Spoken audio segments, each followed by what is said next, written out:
আমি দায়ী থাকবো, সামনে আমরা পূরণ করি ভাই, হেঁটে যাই, হেঁটে সামনে চলে আসি, খাওয়ার সামনে চলে আসি, যাদের সামনে চলে আসি ভাই, দ্রুত দ্রুত যাদের সামনে গেলেই হয় ভাই, জানামাজ আমার তোমরা ব্যবহার করবে, সমস্যা কি?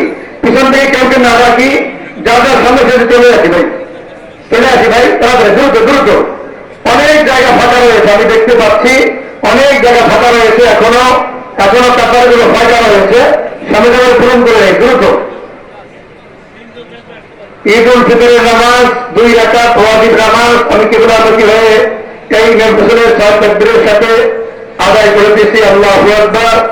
ঈদ উল ফিতরের নামাজ বছরে মাত্র একবার আসে, এজন্য এটার নিয়মটা একটু ব্যতিক্রম থাকার কারণে নিয়মটা বলে দিতে হচ্ছে। ইমাম যখন দাঁড়াবেন, দাঁড়িয়ে তাকবীর বলার পরে হাত উঠিয়ে হাত বেঁধে নেবেন, আপনারাও হাত উঠিয়ে হাত বেঁধে নেবেন। ইমাম সানা করার পরে সূরা শুরু করার পূর্বে ইমাম সাহেব 3টি তাকবীর বলে হাত উঠিয়ে হাত ছেড়ে দিবেন, আপনিও 3টি তাকবীর বলে হাত উঠিয়ে হাত ছেড়ে দিবেন, কিন্তু 3য় তাকবীরে হাত বেঁধে নেবেন।